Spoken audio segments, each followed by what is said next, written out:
It's now time for The Sit Down with Don Tony.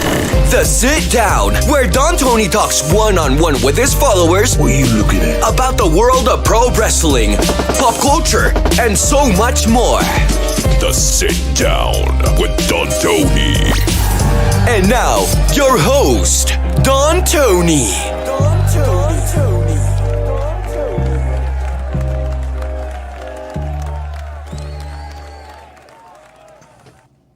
All right. Good evening, everybody. It is Sunday, June 25th, 2023. Forbidden Door, AEW, New Japan Pro Wrestling is currently live. Yours truly is not watching it live. I will watch the replay, absolutely.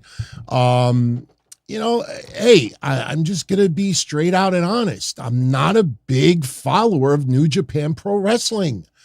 I know some of these wrestlers are legendary. I've watched them off and on over the years, but,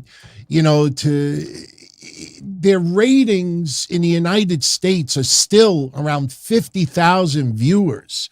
There's been no growth over the last year and a half. And yes, they put on top quality performances.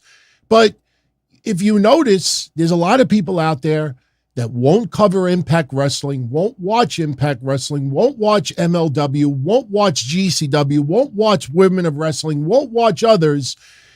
But if you don't watch New Japan because they're wrestling AEW wrestlers, you're not a wrestling fan. That there's something wrong with you. Or you're pro WWE and anti AEW. It's ridiculous. I'm not spending $60. I'm not going to spend 5 hours. There's 14 matches announced.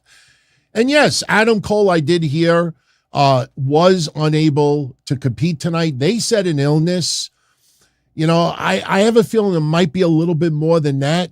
With his recent health issues, they don't want to take any chances. But, if you got a little bit of a cold or something, most people will work through it. Yes, COVID is still not 100% gone. And, look, you get a fever, you got to be a little careful sometimes. I'd rather than play safe, keep Adam Cole off the card than, take a chance of, just him getting sicker, 2023, this is not what it, the days of yesteryear. And that's a good thing. That's a good thing. There's a lot more about wellness today, which is the right way to go. But I want to thank everybody who is live tonight, whether you are watching Forbidden Door in the background, or maybe you're just not interested in checking it out. This is The Sit Down. And the format for this show is pretty simple. I sit here, and whatever you want to talk about, that's what we talk about. If you're live in the chat, you could submit a question, which I will be more than happy to share and answer with everyone. If you have a comment you want me to share, absolutely. Super chats are not required, but they are appreciated. They definitely help with the expenses, and we'll always get VIP treatment. And, something that I totally forgot up until yesterday, this is the last Sunday of every month. And we started this idea that the last Sunday of every month, we do a non-wrestling show. But with Forbidden Door this weekend and Money in the Bank next week and everything going on, yes, we are going to talk wrestling today. We could do whatever we want. So that's the deal. And as I'm looking, I see 3 super chats came in before we went live. So I will address those first, if you don't mind. Rizzo is in the house. Rizzo, he's with me, DT. Just can't get into New Japan Pro Wrestling. It's the sit down for him tonight. Thank you very much for the 10 spot, my friend. Yeah, look, it's not anti-AEW and it's not anti-New Japan Pro Wrestling. It's just, I'm not interested in a lot of these guys. I mean, when Sting and Darby Allin revealed yesterday, it was Tomohiro Ishii. I know he's going to have a good match. I know him and, Jericho, because of, their little interactions a couple of years ago. I know they're going to have a lot of fun. Minoru Suzuki and him are going to go at it. But I don't watch Tomohiro Ishii. I don't care. It's not being rude. It's not being a wrestling fan. It's just not interested. I don't watch it. I will keep up to date and I will cover things if something is obviously pertinent, but I'm not interested. I'm not going to cover it. I mean, I will give you my overall thoughts next week. I will tell you if anybody is contemplating if they should order it next week and maybe they didn't order it live. I'll tell you my honest opinion. But no, I mean, I wasn't going to watch it tonight. Just not interested. And I've been watching wrestling since 79. So, I've had my fill of wrestling. And, when you see everything, sometimes you be a little bit more selective of what you want to watch. But hey, understand this. I know there's some people on social media that'll make you feel small because you're not interested in watching Forbidden Door. You are a wrestling fan. Whether you like AEW or you don't, whether you like WWE or you don't, whether you hate everything, if you watch wrestling, you watch what you want to watch. I'm a fan of music. Do I have to listen to hip hop? Do I have to listen to rock? Do I have to listen to country? No, I listen to what I enjoy. That doesn't make me less of a music fan. Movies. I don't like horror movies anymore. I can't stand those Fast and Furious crap. It doesn't mean I'm not a movie buff. So you watch what you want to watch. And anybody that makes you feel small because you're not watching something that they tell you is epic, amazing, unbelievable, stop the presses. This is just, the hair on my arms are sticking up. Good for them. And I don't even mean that sarcastic. Good for them. That's cool that you have something that makes you look forward to that much in wrestling. That's awesome. But don't make others feel like shit because they're not watching what you like to watch. And I'm not saying that to you, Rizzo. I'm just saying just in a generalistic sense. Thank you for that. Mikey Rivello. Thank you, Mikey, for the 5 spot. Did I hear about B.J. Whitmer? The details that I got a few weeks ago ended up being true. On my surprise, he's not being charged with attempted murder. I did not hear the update about B.J. Whitmer, but I will, as soon as this show is over, I'm going to check it out. I'll probably talk about it on Monday's show. For those that don't know, B.J. Whitmer was working behind the scenes in AEW, former Ring of Honor star. I mean, his name is very well known here in the Northeast. And he got arrested a couple of weeks ago for burglary and assault. And I think it was the 13th of June. Kevin and I did an episode of the Don, Tony, and Kevin Castle show. And I have a few friends that work with it behind the scenes in AEW. And believe me, I'm not the only person. And I asked around, I'm like, what happened? What did you hear? And Kevin and I talked about it that night. The word going around was that he had a bad breakup. And he showed up at his girl's house and she didn't let him in and he forced himself in and he basically tried to strangle her. And that's apparently based on what Mikey's saying. I guess the info came out. I don't know if a police report came out or something with the court system. But yeah, that's what the word was going around. A bad breakup and, forced himself in the girl's house and, strangled her. Didn't kill her, thank God. But am I surprised that he's not being charged with attempted murder? I got to see the update. I got to see exactly what he did. You put your hands around somebody's neck, of course, that's fucked up. But if it was for a second or two and she broke free and called the cops, then I would say no. I mean, that's probably more assault. But if he was strangling her to the point that her, she physically was something more affected, that he was trying to kill her, then he should be charged with attempted murder. But I'll get all the details. I'm really curious. It's sad. It's sad to see something like that happen. I will say this though, and I kind of brought this up a few weeks ago, but now I'm kind of fearing that it'll happen again. I don't know if you all noticed this, but if you notice on a lot of wrestling news sites, they will sometimes write 15 words about something that could be written in 5. Like for WWE, let's say WWE announced the signing of, they'll actually write World Wrestling Entertainment, parentheses, WWE, and they'll write it out because they want every possible search term to show up with their result. And what I noticed a couple of weeks ago, which I did not like, was AEW producer arrested for, for whatever the charges were for B.J. Whitmer. And look, if you want to report that he got fired from AEW, yes. But what I'm fearing now is whatever this update is, you'll see these websites, instead of just saying update on B.J. Whitmer, update on AEW producer recently arrested for, AEW has nothing to do with it. Stop doing that as a search term, as clickbait, like, oh my God, somebody in AEW, we know by now he's fired, But that's just something I never really digged. But I'll definitely check that out. Ronnie C with the 10 spot. Any truth to the reports that Triple H and Nick Khan were not happy with Vince McMahon's changes to SmackDown? And I'm looking forward to Tuesday's DTKC show. Thank you, DT. Thank you, Ronnie. Honestly, guys, I'll answer it like this. Who do you think in the wrestling news site has direct connections to Triple H or Nick Khan? Was Nick Khan at SmackDown? Even if any journalists out there are friends with wrestlers that were at SmackDown, what are the chances that anyone got firsthand information from Nick Khan that Nick Khan was not happy about Vince McMahon's changes to SmackDown?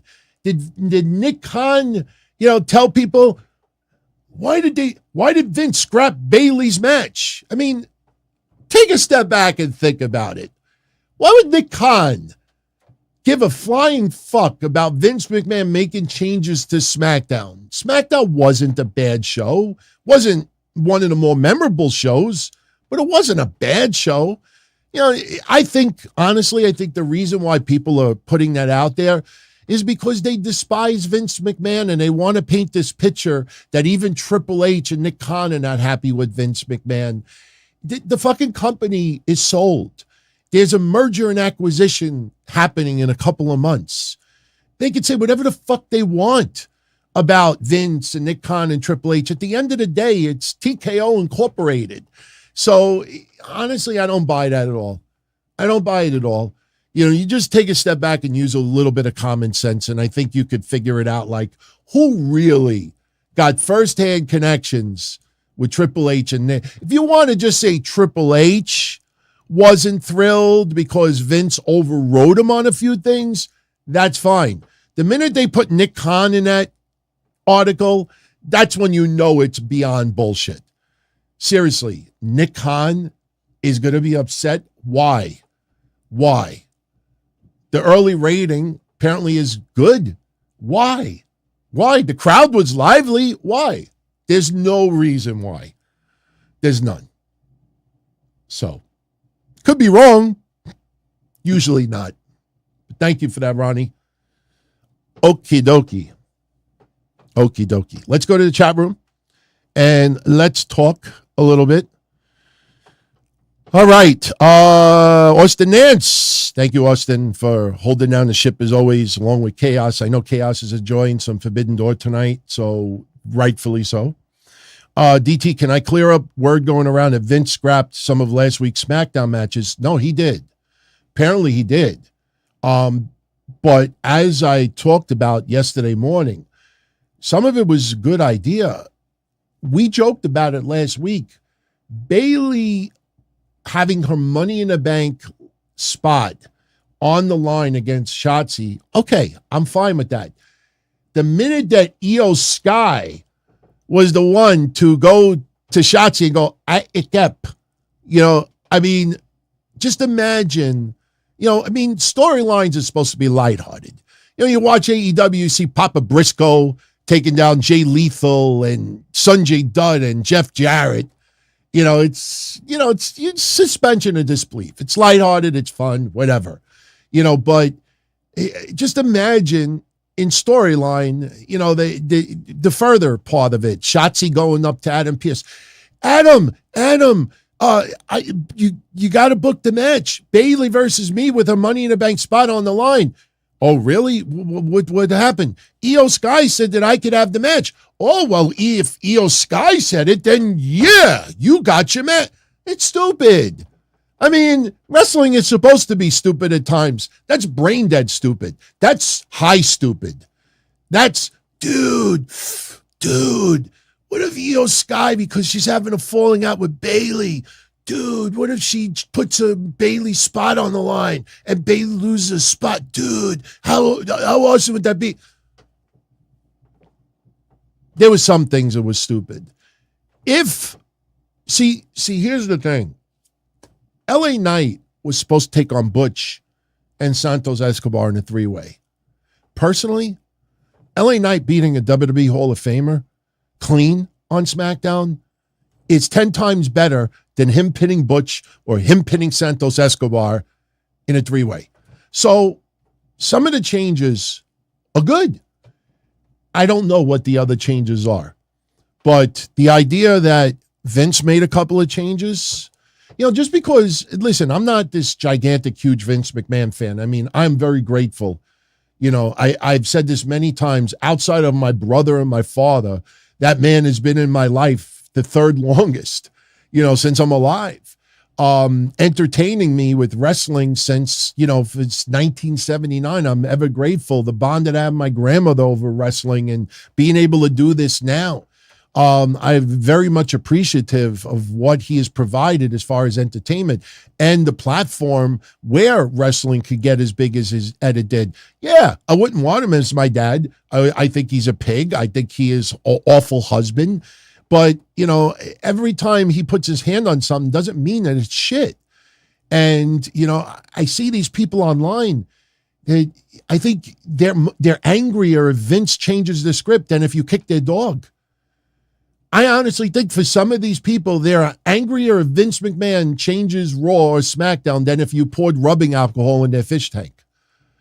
I mean, it's just weird. It's on a weird level. I mean, I get it. There's hundreds of people online that are just as angry. And because you posted, hey, look, a whole bunch of people are angry with me. Go jump off a bridge. I don't mean that literally, but have a Snickers bar. Go watch something else. Today, I should clear this up. On Twitter earlier today, I posted a picture of a hand touching grass.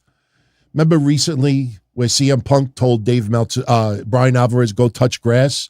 The reason why I posted that on Twitter today is because today I went to a barbecue. I went to a barbecue and saw some friends that I have not seen in probably about 15 years. And some of my other friends as well. We had this big barbecue. Hanging outside, listening to music, eating, having some drinks, just chilling, beautiful weather. And I'm like thinking about it. And some people got teary-eyed like, wow, we got to do this more often. And I posted the grass thing because I went out today, spending time with friends, and I was like, wow, this is awesome. And it depressed me too because we were listening to the radio earlier.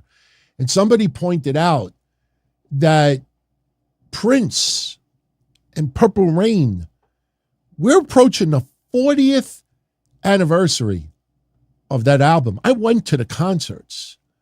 Some of the music, I was a Prince fan since 79 when he had the, Chico and the Man Puerto Rican haircut, if you know what I'm talking about. And he had still like loads of hair all over his body. But it's, we heard that today and we're like, 40 years?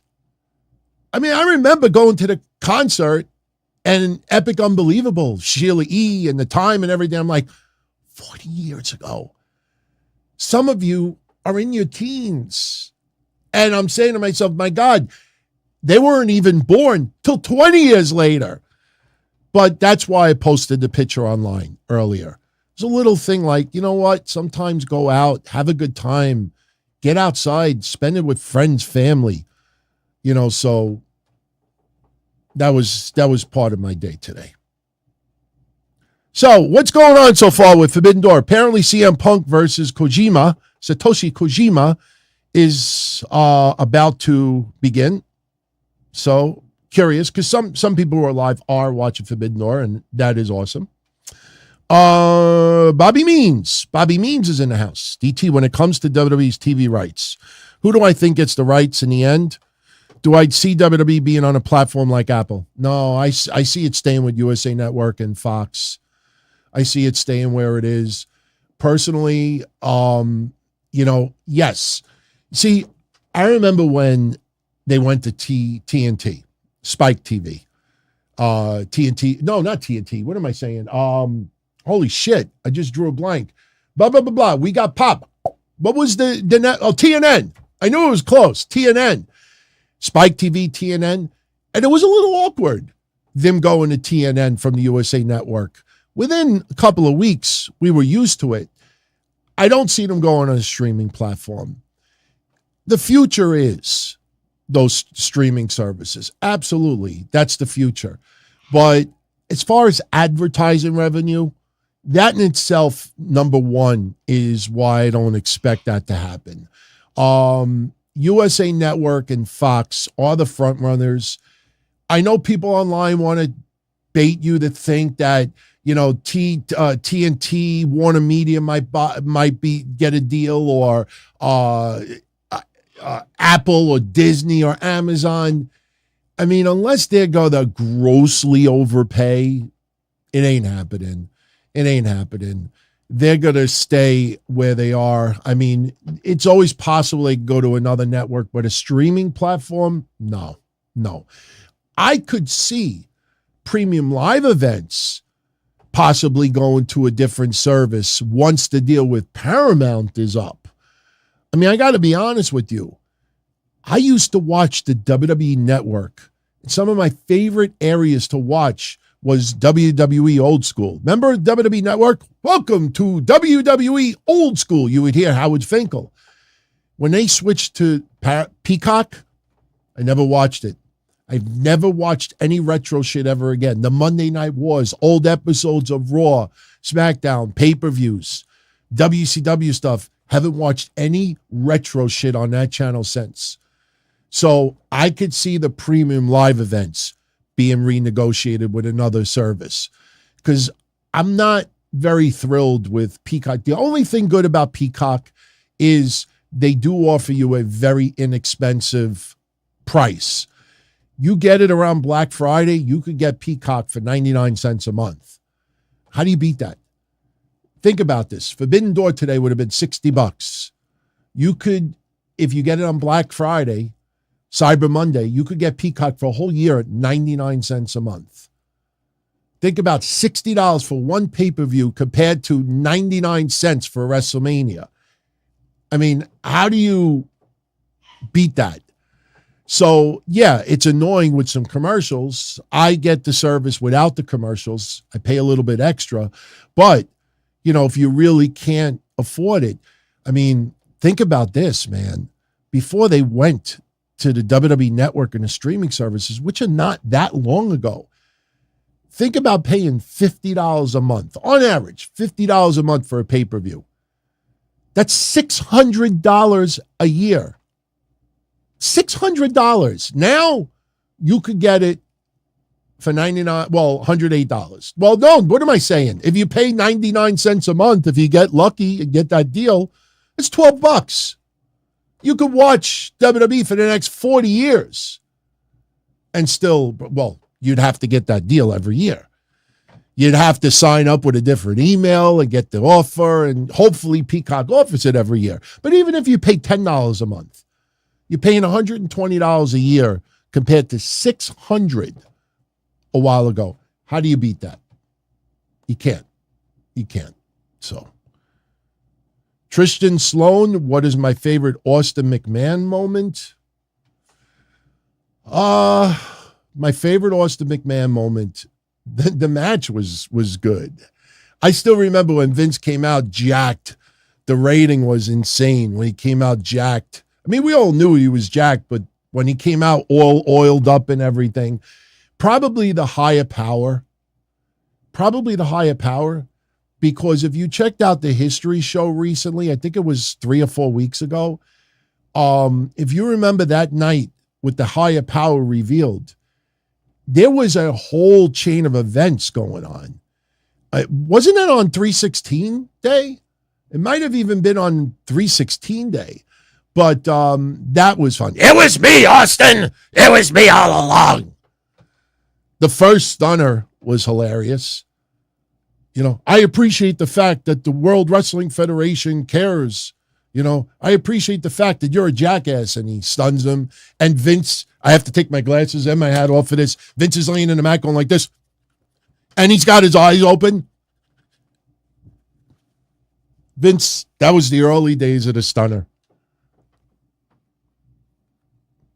There were some good moments when Vince and Austin and Kurt Angle were in the back.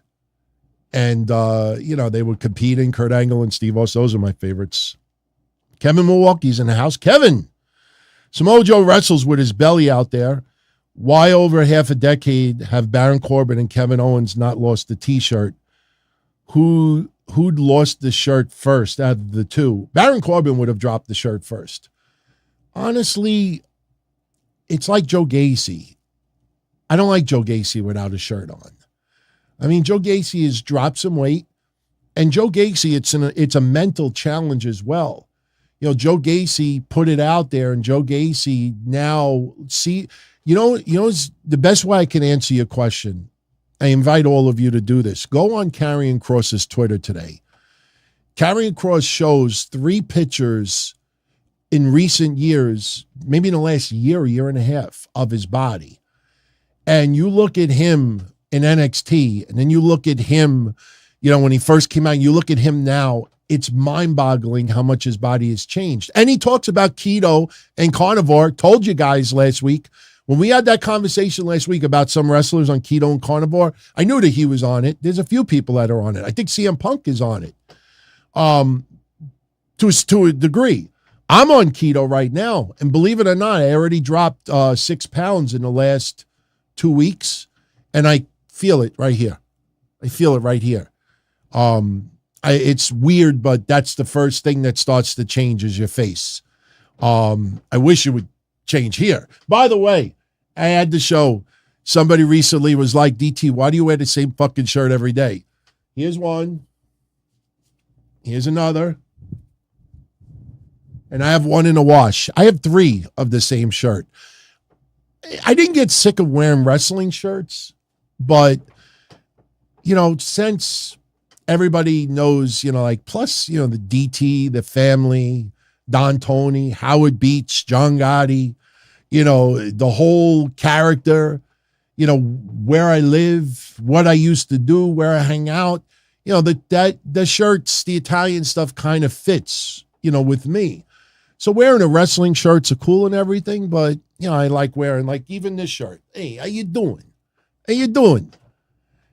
So I wanted to show that, because some people really thought that I wore the same shirt every day. If I wear it for only an hour and a half and I take the shirt off, I might actually throw a dryer sheet and wear it the next day. I mean, unless it's baking in here and it smells like armpits.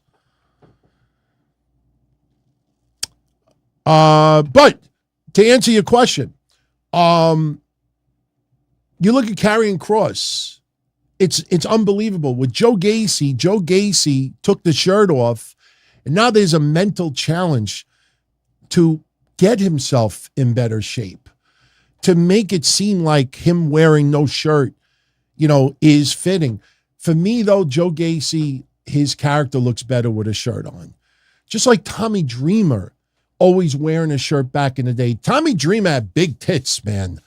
He didn't have baloney tits, but if you ever see Tommy Dreamer, and there's no knock on Tommy Dreamer, I should talk, but if you ever see Tommy Dreamer shirtless back in the early 90s or the mid 90s, his chest looked a little strange. Like he had like big knockers, but they weren't like bulging out. They were just like this.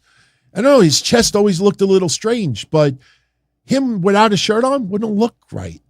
Raven was in great shape. Raven look better wrestling with a shirt on. Some wrestlers just look better with a shirt on.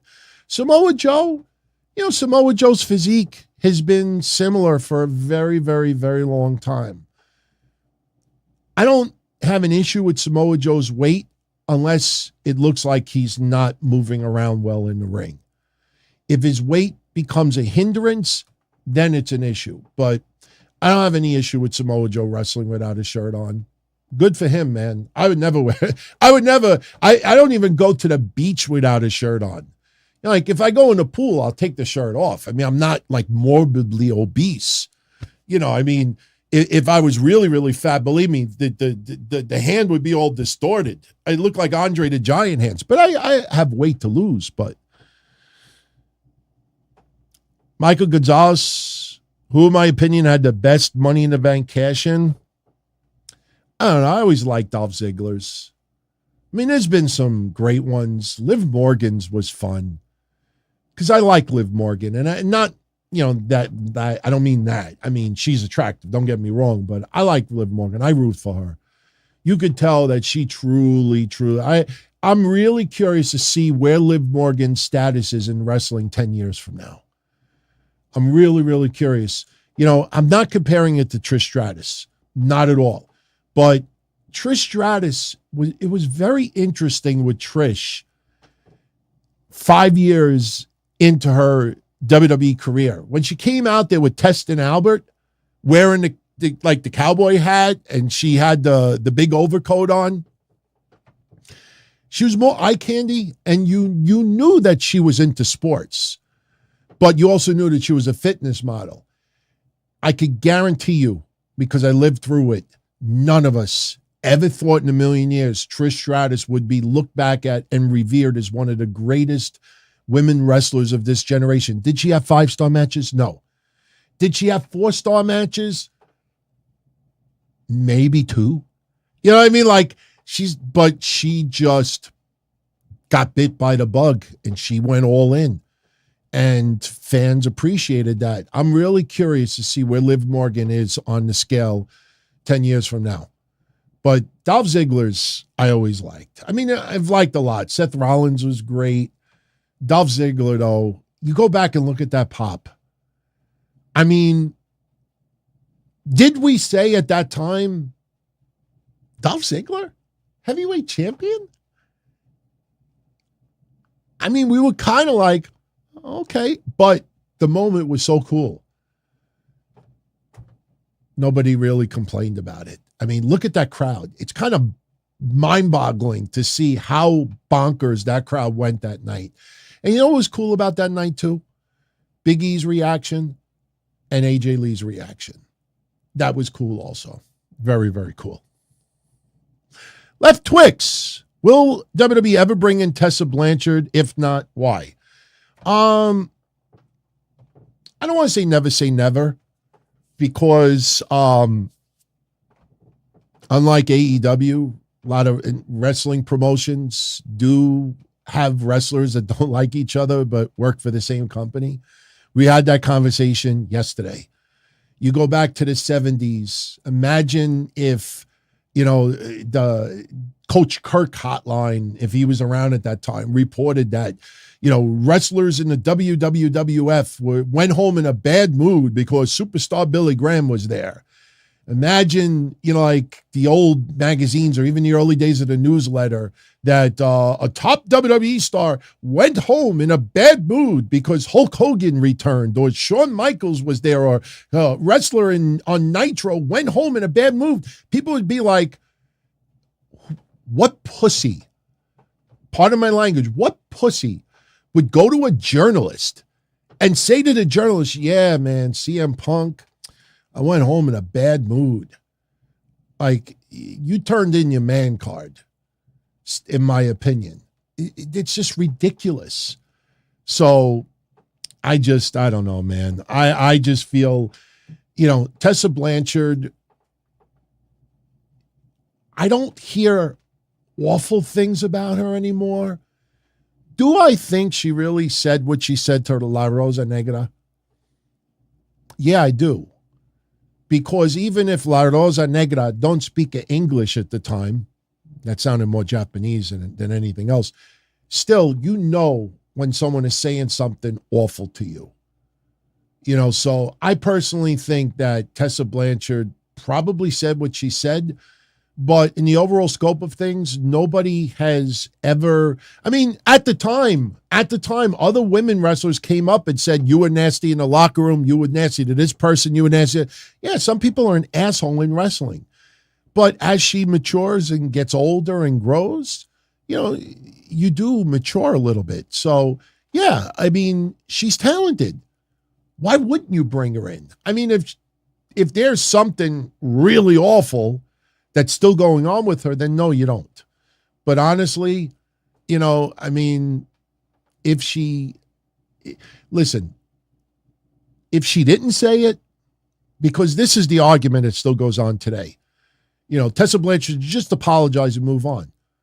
What if she didn't say it?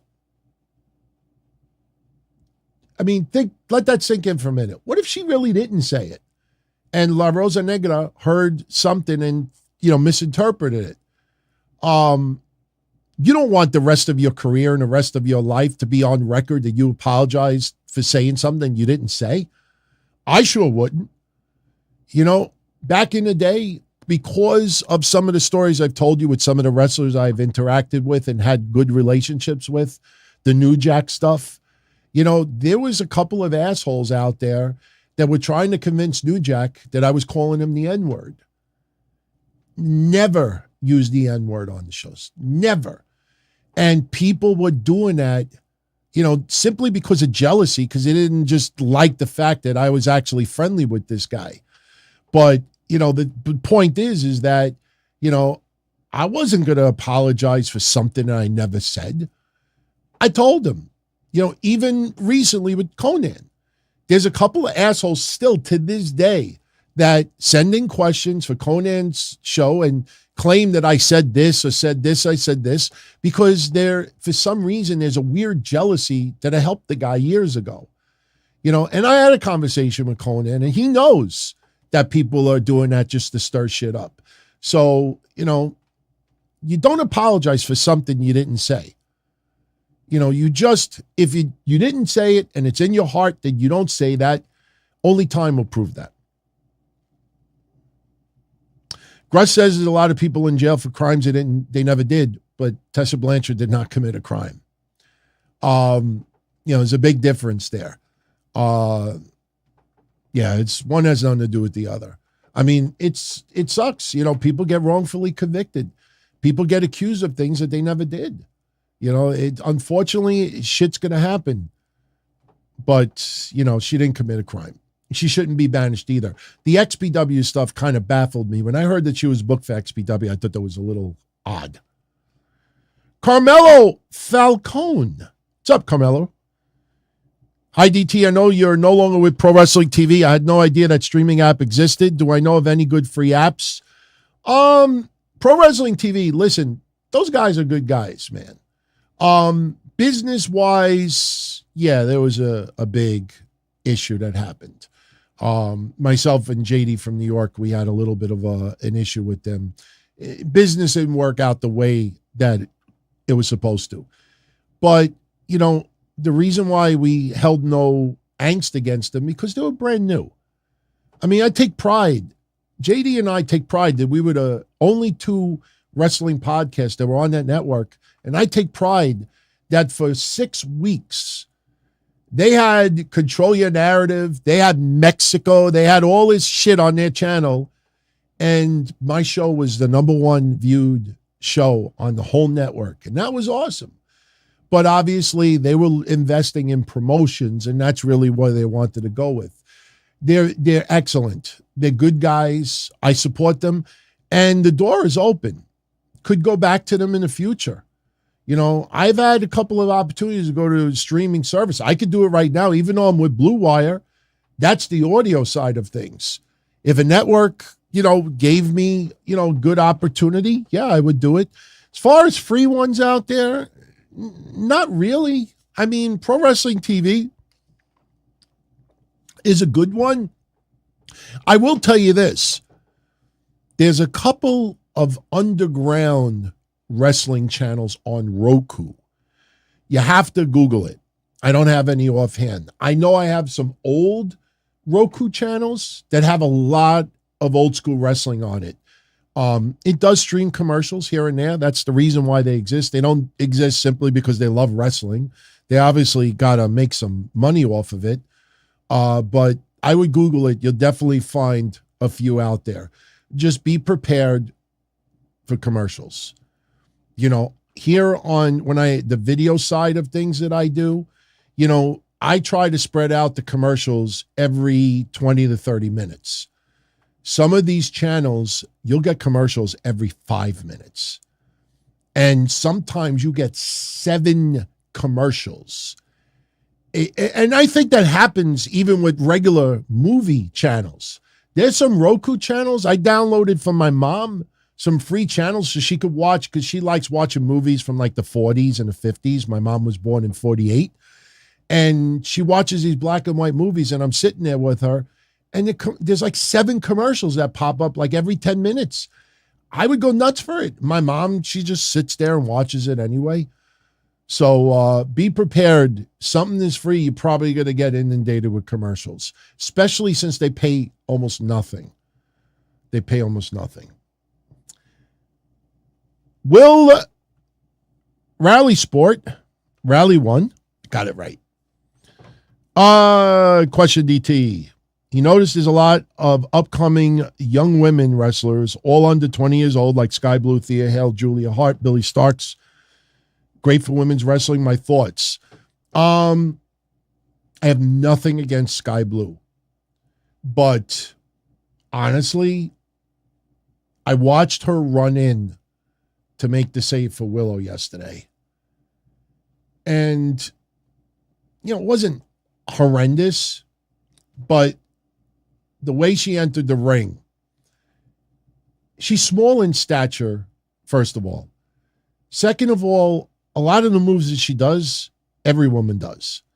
So AJ Lee, when AJ Lee first came to WWE, it was hard for me to suspend disbelief that AJ Lee could beat the shit out of anybody because she was so small. Within 1 or 2 matches, I was sold because of the moves that she was doing. I guarantee if she put them on me, they would have hurt. You know, if she put them on for real. My point is, Skye Blue, she seems like a nice girl. She's committed for pro wrestling, which is awesome. But I think that they're making a calculated mistake right now, thinking that you could put her right into limelight status. She's still young, and there's no reason to rush her. And yesterday, on a broad scale like that, you know, put it this way. When she hit the ring and struggled to get in the ring with the chair, suspension of disbelief. If I'm Tony Storm, the women's champion, and I'm Saraya, who's one of the top women wrestlers in the last 10 years, and Ruby Soho, which is one of the top wrestlers of today, I would be laughing my ass off at this little rinky-dink hitting the ring that couldn't even run in the ring fast enough with the chair. I would have been like, and plus, this is not a shit on Skye Blue, but I'm just making a point. Did you see Skye Blue hit the rope with the chair? It looked like when Hulk Hogan used to hit chair shots. Did you ever see the videos that show up on YouTube? Hulk Hogan hitting a chair. I'm not going to hit my microphone. Pretend this is a chair. This is Hulk Hogan hitting someone with a chair. Skye Blue hit the rope yesterday. I'm like, oh, that's intimidating. First of all, you don't hit the fucking rope. Because if you hit the rope too hard, this is what happens. Side view. She thought she was intimidating. And it looked cute, and it shouldn't look cute. So Thea Hale, I don't like Thea Hale fighting for the NXT Women's Championship this soon. I'm a huge fan of Thea Hale. I love her, that she's a spitfire and she's committed to wrestling. But no. If you want to do it for one night, You have a one night only, battle royal, winner of the match gets a title match at the end of the night. One and done. One night and over with, fine. Hyping it up for 3 weeks, overblown. So these women, yeah, in a couple of years, they may put it all together and then, but it's got to happen organically. Skye Blue doesn't feel organic. Thea Hale somewhat feels organic, but in the end, no, too soon. Too soon, in my opinion. Tristan, I don't have any favorite WWE DVDs right now because I have not watched a DVD in ages, but some of the Rise and Fall of ECW. I don't even, was that the title of it? The AWA one was great, the Spectacular or something of the AWA. I like the wrestling biographies. They were all great. The Dusty Rhodes one, the Superstar Billy Graham, even the CM Punk one to an extent. I mean, there was some really, really good ones, but I haven't put a DVD in ages, so nothing really comes to mind. All right. Where are we at? 45 minutes? All right, we still got some time.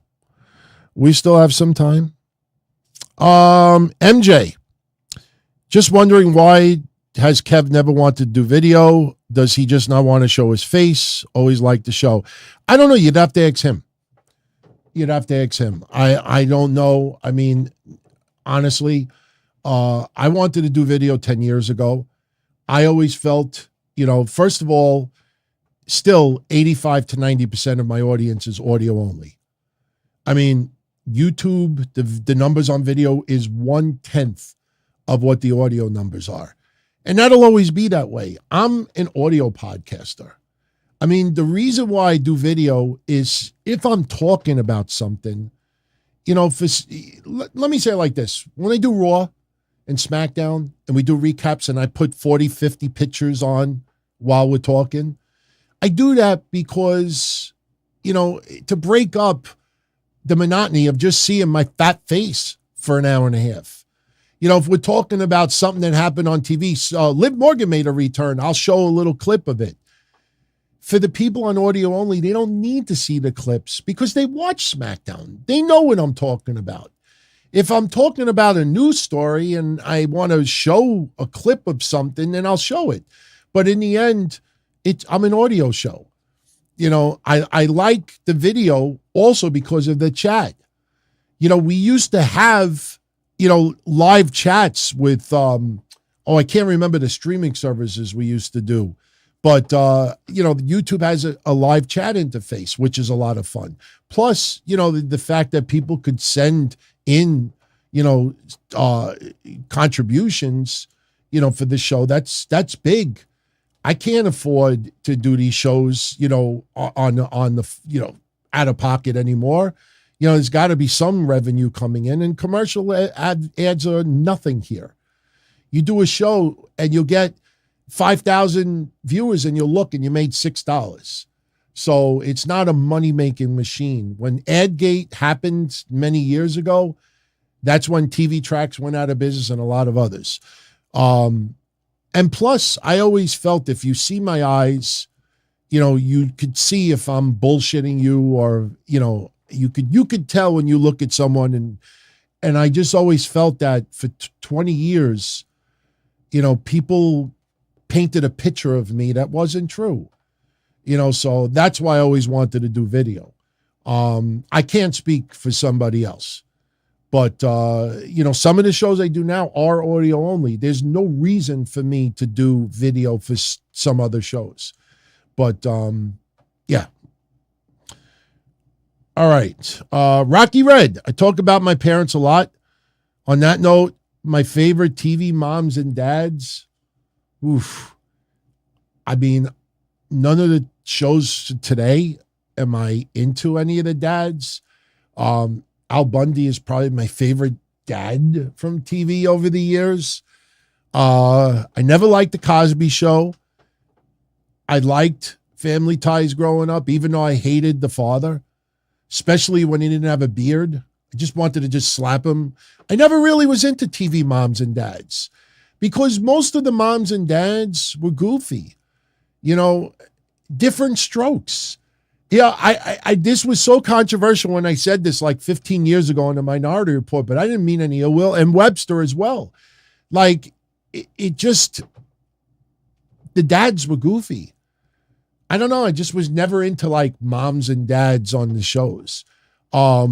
It's funny how many people that are older who had a crush on Mrs. Brady. I never thought she was hot.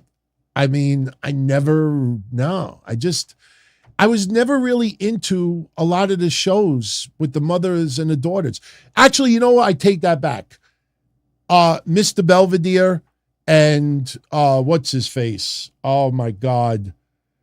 Oh shit, it's right on the tip of my tongue. Just a bit outside. Oh my God. Somebody bail me out. Bail me out. And he's a WWE Hall of Famer now as well. I'm going to end up bailing myself. Bob Uecker. Thank you, Kevin. Bob Uecker. That's probably one of my favorite dads. Bob Uecker was awesome on that show. But yeah, I was never really into like the moms and the dads. When you're growing up in the 80s, especially, and you're watching those shows, you hit your teenage years, you're watching the daughters. You're watching the girl neighbor next door. You're not really watching for the moms and the dads. So Uncle Phil, yes, Uncle Phil, absolutely. I was a late bloomer for Fresh Prince, and I didn't like Urkel's show. Did I do that? I fucking hated that show. That show jumped the shark after a couple of years. I remember watching an episode where he got stuck in a plane. And they were trying to land the plane. It was him and the other fucking guy, the father. And I'm like, that's it. Why am I watching this show? Like when he would like act all mature, and that was funny. But it's sad that the girl died. The girl that Urkel had a crush on, I think she's from Jersey. She died several years ago. I never knew that. I thought she was cute. But I was a late fan of the Fresh Prince. I liked the rap stuff, but I was never into the Fresh Prince of Bel-Air until probably a year or two that it was already on TV. Then I watched it every week. All right. Let's start bringing this home. Not yet, but let's start bringing it home. Let's Hank Hill. Boy, I'll tell you, if I listened to him, then I could probably, what in the hell? I can't do it right now. Can't do it. I used to do a great one. I was watching Beavis and Butthead earlier. Now they're doing episodes where Beavis and Butthead are older. Those are funny. Those are funny as fuck, man. If any of you were old school fans of Beavis and Butthead, watch the ones where they're supposed to be a lot older now. That's funny shit. The only thing I don't like is their breaks. Like back in the day, it would be music videos they make fun of. Now they show like reality stuff, and they're all awful. They're not even funny. Like I just skip right through them. Okay. I don't have a favorite cereal right now because I'm on keto. My favorite cereal used to be peanut butter crunch. Captain Crunch peanut butter flavor. I could eat a whole box in one sitting. Not even with milk. I could just put on wrestling or put on a TV show or movie, eat a whole box. When I was a lot younger, I used to like grape nuts. Grape nuts is like eating hard specks of cardboard. So I would add like a lot of sugar to it, but not a big cereal guy anymore. They have keto cereal. The problem is, the serving size, you couldn't even feed it to a midget. Serving size is like this big. I look at it, it's like, 2 net carbs, 3 net carbs. Okay. Hey, here's a good one. You'll all appreciate this, even if you don't care about diet stuff. How many of your favorite wrestling podcasters plug Magic Spoon? I mean, every podcast out there has plugged Magic Spoon. They approached me about 2.5 years ago when I first started doing video. And they knew I was on keto because I guess they must have did a vanity search and saw I was commenting on it. And they're like, oh, we'd love for you to plug the cereal. And I said, look, I only plug things that I like. Oh, we'll send you a couple of boxes. Try it out, see if you like it, and then you plug it. I'm like, great. They sent me a couple of boxes. I take the serving size. Now, on keto, you're only allowed 20 net carbs a day. 20 net carbs is nothing. So I took the magic spoon, which is like 4 or 5 net carbs, and I put the serving size in a bowl. I need a fucking magnifying glass to see how much cereal is in there. I'm like, you ever see like those funny Twitter videos where somebody from the hood goes to like a Wagyu restaurant and they're sitting there and you know they're from the hood, and then the Japanese guy will lift up the cover on the plate and there's a piece of steak the size of Brad Shepard's dick. It's about the size of a quarter. And he's looking at it and he's like, I paid $139 for this and it's probably the size of a quarter. You know, like, I'm exaggerating, but that was the serving size in a magic spoon. And I'm like, I got to eat 3 servings to feel like I'm eating a bowl of cereal. You ever watch the cereal commercials? There's a nice big bowl of cereal. You know, you pour milk and some cereal falls off the sides of the bowl because you got a nice bit. You put it in there. Honestly, if I was on life support and I weighed 40 pounds from cancer, that wouldn't have filled me up, 1 serving. So I told them, I said, the cereal's good, but I'm not going to plug it. And they're like, why not? I said, because I'd have to eat 3 servings to feel like I ate like a nice bowl of cereal. I'm not using up 3/4 of my carbs for the day for that. And I didn't plug it. And I threw it out. I swear to God, I threw it out because you get tempted.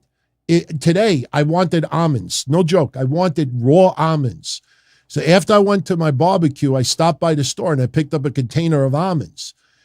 And I was watching some TV, reading about that fucking blimp, the submarine thing that blew up. And I'm eating almonds and I'm like, how many almonds did I eat so far? I put the container on the scale. I ate like 3 ounces of almonds already. And I took it and I dumped it out. And my wife was like, why'd you dump it out? There was like almost the whole container. I said, because if I leave it in the house, I'm going to eat it. Sometimes if I just want something a little, I'll eat a little and I'll throw the rest out. Because if I leave it in the house, I'll eat it. If I would have left the magic spoon in the house, I would have ate the whole box. It's good, but it's too small. Maggie says I'm on fire tonight. I'm just being honest, man. Magic spoon is not bad. Let me put it this way. If you're cutting down, if you're not on keto and you're cutting down like the amount of bread that you eat and cake and you want to eat something healthier, get magic spoon. Have a nice bowl. That still would be a big bowl of magic spoon would still be 1,000 times healthier than having like a small container of, Captain Crunch, or any type of sweet cereal. So Frosted Flakes. You know how many times I thought Frosted Flakes was healthy? It had sugar, but it was wheat. Like it. Thank you, Psycho187, for the kind words. Rockstar Wolfie is in the house. Is AEW too reliant on the Chicago crowds?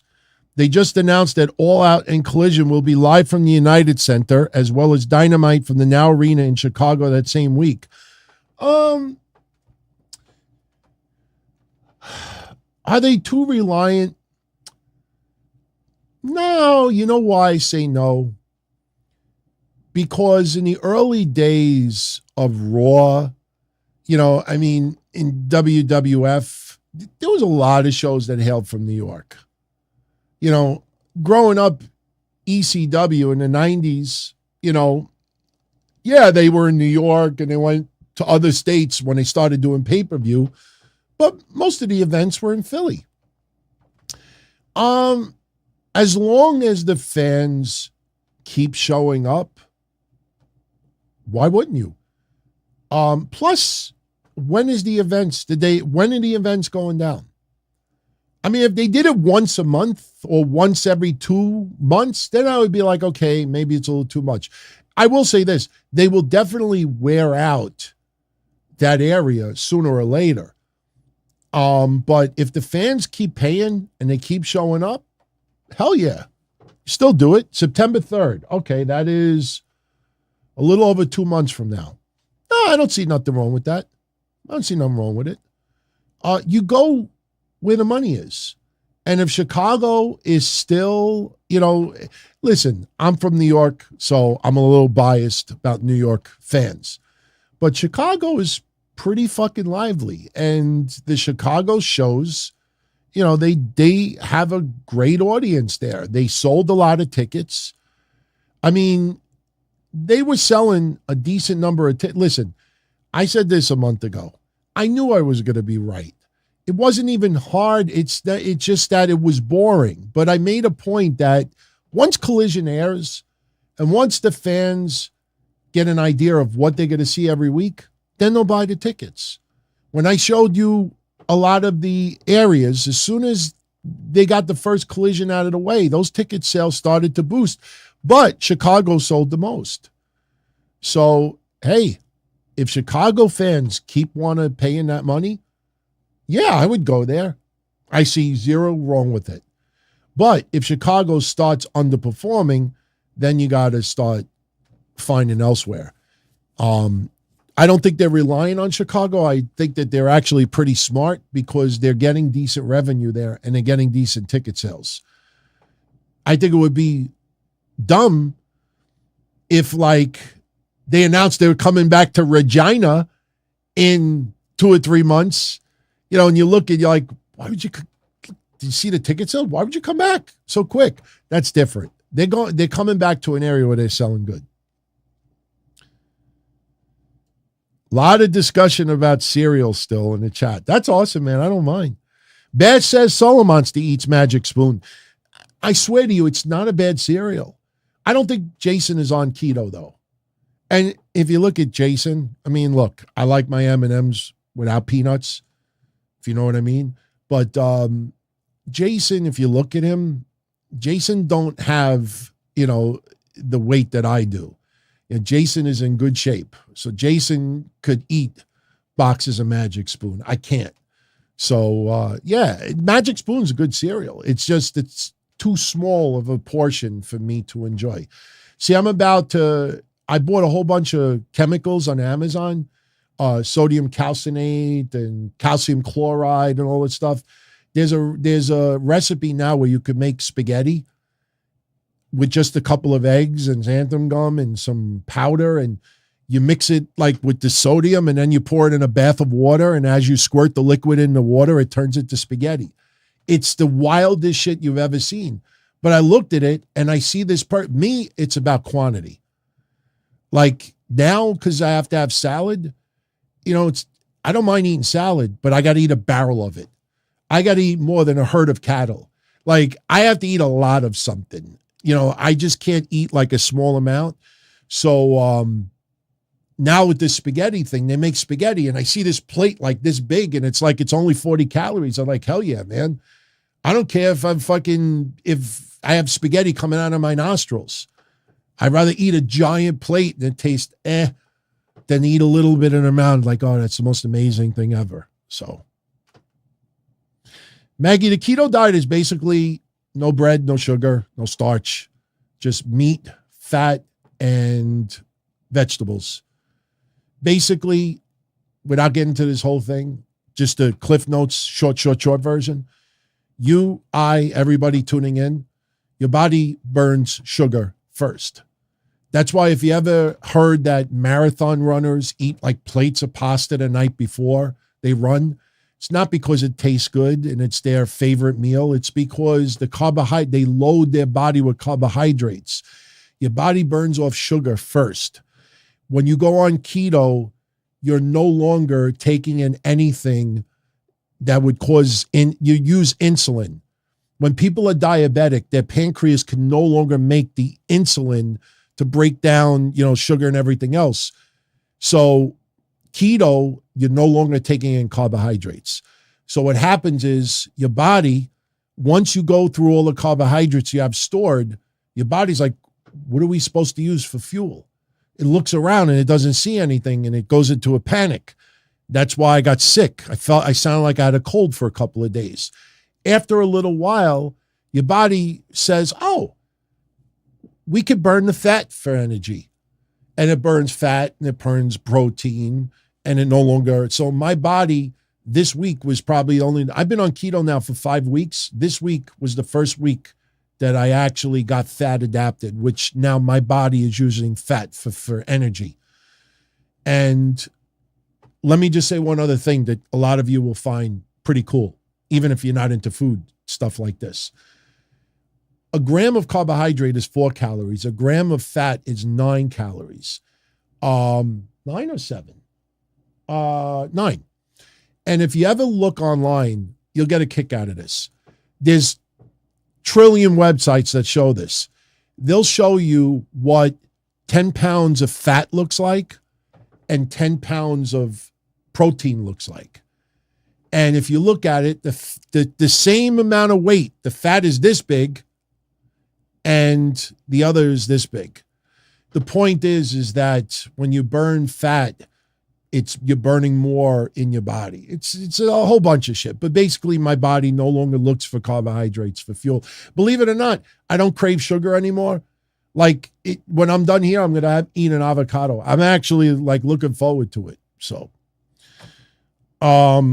very good for diabetes too.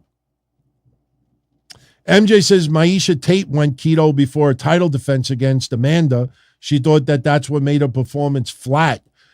Yeah, if she went on keto like within 2 months of a fight, yeah, she fucked herself up. Because another thing too, without getting into all this technical shit, think of the word carbohydrate. What is in that word? Hydrate. Carbohydrates store water. Carbohydrate. So what happens is when you get off of carbs, and you're eating just fat, vegetables, and protein, because vegetables you shit right out. Your fiber, your body doesn't do anything. It takes the vitamins, but it gets rid of everything else. What happened to her was that if it was within the first 6-8 weeks, your body is letting out a lot of water that is stored. That's why your face starts getting thin first. Your body starts letting out a lot of water. Along with it, it's letting out a lot of salts. So you got to replenish your body with electrolytes, magnesium, sodium, and everything else. She was probably dehydrated as fuck because her body was getting fat adapted, and she was probably letting out so much of her salts and was not replacing it with the electrolytes. So yeah, there's a lot of like scientific shit. And the only reason why I sound so smart is because I was on keto for 3 years. So going back to it, it was a lot easier because I knew right away what I can do when I had to do so. But look at the Karrion Kross's social media post from today. He was on keto. Now he's on carnivore. And what carnivore is all you eat is meat. All you eat is meat and fat. That's it. Meat and fat. No vegetables. Meat and fat. I think you're allowed a little dairy, but just protein. And yeah, it's pretty wild. I couldn't do carnivore. Couldn't do that. I love Taco Bell. In fact, I already know what I'm eating for dinner tomorrow. I'm going to take a whole bunch of ground beef. I'm going to brown it in avocado oil, and then I'm going to take lettuce, make lettuce wraps, pour ground beef on them, grated Mexican cheddar cheese, sour cream, and have lettuce wraps instead of putting them in tacos. And I have tacos. I have low-carb tacos. I could eat, you improvise. In fact, there's a recipe out there now that you can make mashed potatoes out of egg whites because you're loaded with sour cream and butter and all this other shit, which you're allowed to have. But people are making mashed potatoes out of just egg whites. And apparently it tastes like mashed potatoes. So you trick your body into thinking it's having things that it's having. So I don't work out at all, Michael. Honestly, I don't work out. None. My biggest workout is walking to my car and back or throwing out the garbage. I mean, I clean my house. I can't do exercise. I can't. My stomach is still fucked up from my diverticulitis surgery. I do one sit-up and then my stomach inside is telling me, yeah, do that again and watch what happens. I can't. I'm just, no exercise for me. When we went to Disney for my honeymoon last year, I did more walking in Disney than I probably walked in 20 years combined. So no, I don't exercise. So there's only one thing that I actually do for exercise. And I don't even do that enough. Right now, the only pasta I can have, I make it with lupin flour. Lupin flour is an Italian bean that they make pasta out of. It's actually pretty good. It's not bad. Theme parks and things with Johnny celebrating 19 months as a channel member. Aren't I supposed to have natural or artificial sugar? Oh, you aren't supposed to have. I don't. I have Splenda. I have stevia. I have monk fruit once in a while, erythritol. Guys, gals, if you have pets, if you ever have something that has erythritol in it, keep it away from your animals. It'll kill them. Believe me when I tell you, it is deadly. Any candies, anything that has erythritol in it, you want to keep those away from your pets. That is deadly for them. I don't know why, but it's deadly. So,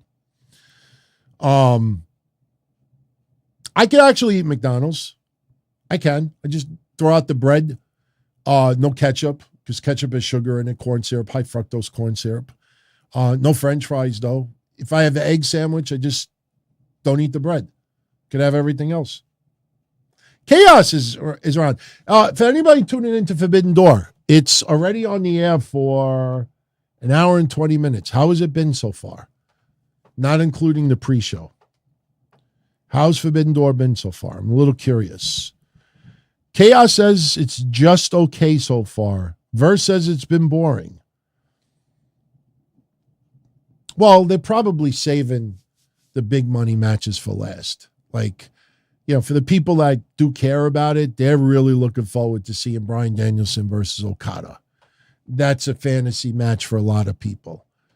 And that's cool. I mean, I'm not knocking that at all. It's just, you know, when I think of Okada, you know what I think of? I think of when Tony Khan was leaning on his shoulder and Okada was like looking at everybody like, you know, like, that's what I think. He's had amazing matches with Kenny Omega. You know, he did the clothesline to Wheel of Yuta the other day, and I'm like, yeah, I've seen JBL do that 1,000 times before. I mean, it was fun that he did it to Yuta, but it was like, you know, it's not like that here's my $60. Take my money.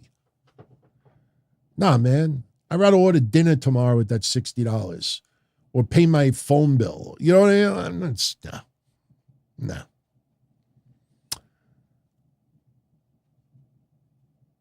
How would I make Impact a player again?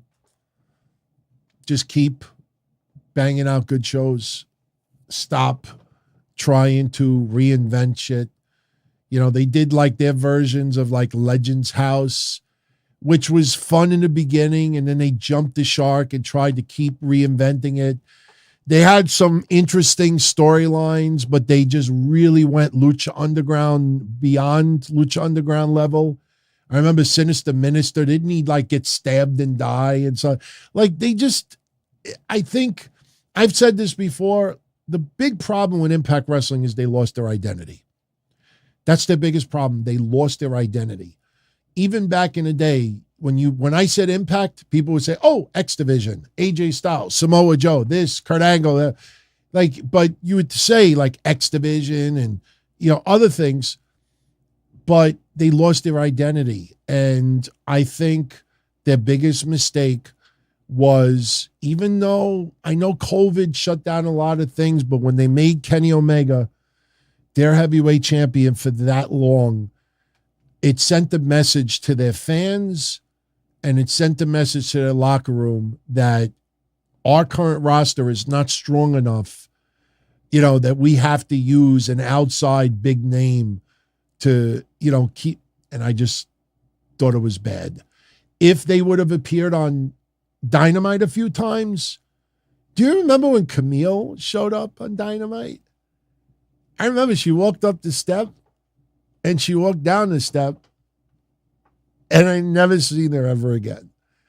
I mean, it was so one-sided. They got to build their identity again. And they're on the right track. They're on the right track. They went back to their roots. Alex Shelley getting a championship. Not bad.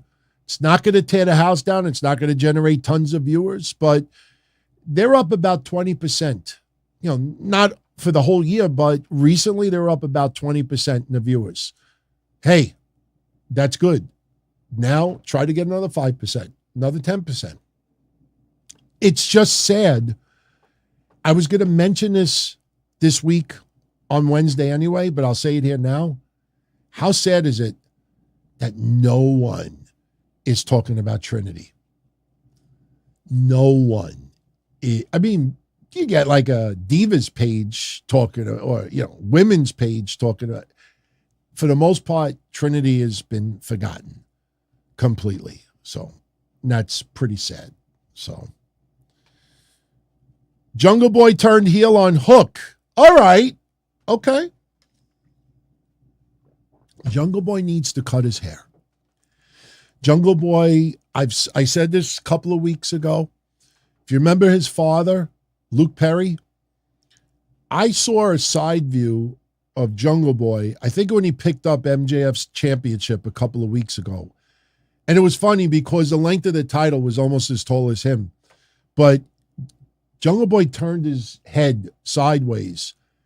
And I've seen him sideways in the past.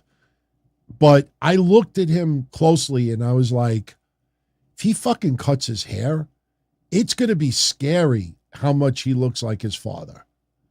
It's scary. So I want to see Jungle Boy cut your hair. Cut your hair. Cut your hair. I hope he cuts his hair. Remember, guys, anybody that's been with me for a long time, they'll back me up in the chat room right now. I ain't lying. When Bryan Danielson, Daniel Bryan, first went to WWE, they did the Nexus thing. They fired him. They brought him back. He was stuck in the mud. And I was on an episode of the Don, Tony, and Kevin Castle show. And Kevin said to me, just in conversation, like, what would you do, to help Daniel Bryan a little bit? And I just said, you know what? I have him grow facial hair. I said, he's too plain, too like neighbor next door, somebody you'd see working in like a Home Depot. I said, I think he's got to get facial hair. I think he's got to grow his hair and get, change his facial look a little bit. And I remember a whole bunch of people in the Restream chat or whatever it was, were like, his facial hair is the least of his problems. I was like, no, I think he's got to change his look. And probably 6 months later, changed his look. Nobody was listening to me. I want to make that clear. I'm not trying to say that, they listened, but I just saw that and I thought that they needed to do that. Jungle Boy needs to do the opposite. Jungle Boy needs to shave the fucking curly hair. You're not a boy anymore. You're a man. And yes, men have hair like that. Shave the fucking hair. Unless his girl loves that hair. I mean, honestly, if I'm Jungle Boy and I'm having my wrestling career right now and I got that look and you hear the music, change his music too. Change his fucking music. I know Jericho still comes out to Judas because he wants the fans to be interactive. If anybody, and look, I got a couple of friends in AEW, not in high places, but they don't need to hear me say this, but as someone who has been doing this since 97 and giving thoughts and analysis, what I would do for Jungle Boy immediately, change his music. Change his music. Do not do that. I hated that song in the first place because I've heard it 10 times. And listen, let's be a little honest here. Everybody loves Elton John. But trust me, I guarantee you that nobody that's in their teens and 20s or even 30s right now, when they're home hanging out and the radio, Saturday,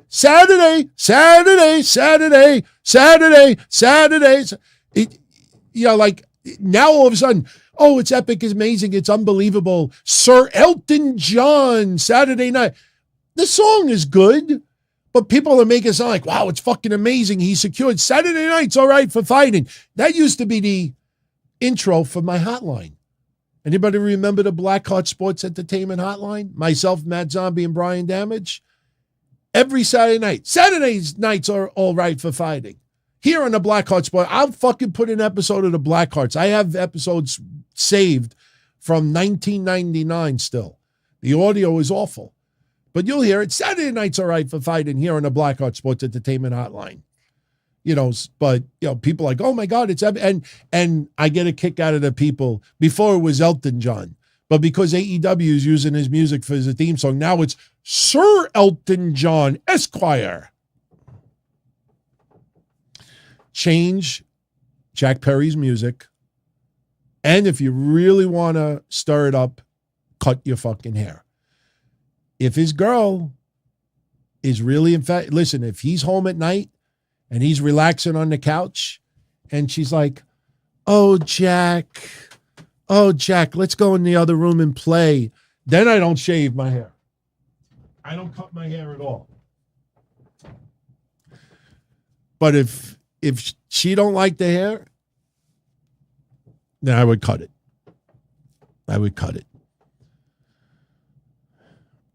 I don't have any issue with CM Punk holding that LGBTQ sign and youth. I didn't have any issue with it. The only issue I have with this whole, controversy with LGBTQ, and I'll say it, I don't mind. I mean, I back up. I don't, I think before I say things, but I'll say this. Today they had the Gay Pride Parade here in New York City. I saw highlights of it. And overall, I don't have any issue with it. I mean, it's celebration. I mean, if you look back in the early 70s, what happened, with, the police and the way, there was riots and the way they mistreated, some people in the gay community. I mean, that's the celebration. That's why they do this parade. What I do find the problem with, and there's a video on Twitter floating around right now, and you will see it. There's a guy, probably 60s. You'll see him. He looks like Kenny Rogers, just fat. I know Kenny Rogers is dead, but he has a white beard. You probably have seen it already. He's got a white beard, big stomach, and all he's wearing is a pair of tighty whities. And you see, he's got a bulge hanging out, and he's twerking. And there's a bunch of kids standing on the sidewalk with their parents right behind him. Now, my thoughts of that is this. If I wasn't allowed in an R-rated film when I was 7 years old, it should not be allowed that a 4-year-old, a 3-year-old, a 6-year-old is allowed to be standing on the sidelines of a parade where you got 60-year-old men just wearing a pair of white Hanes doing twerking with their balls literally 30 feet away. That's the only problem I have with it. That's the only problem I have. Because if you want to bring your kids to celebrate, to show them, to educate them, that's your prerogative. If I'm that fucking fat Kenny Rogers guy in the street and I want to celebrate that I'm gay, that's fine. If you're walking down the street and you see a family with a couple of little kids on the sidewalk, I say to myself, you know what? Let me walk another block over before I start twerking my ass and my balls in people's faces. So that's my only problem with it. And if you think I'm exaggerating, go look. Go on Twitter and go just search the parade and type in twerk. You'll see the video. That's the only problem I had with it. I had people yesterday, and it's funny because people DM me or email me because they don't want to put it out there because I guess they're afraid that other people stop bashing them. Yesterday on the Don Tony show, I was talking about how when Bianca Belair and Jade Cargill both lost their titles the same time period, there's a whole bunch of people on social media trying to turn it into a black thing. And I brought that up yesterday, and I had a whole bunch of people calling me out, and I'm like, that didn't fucking happen.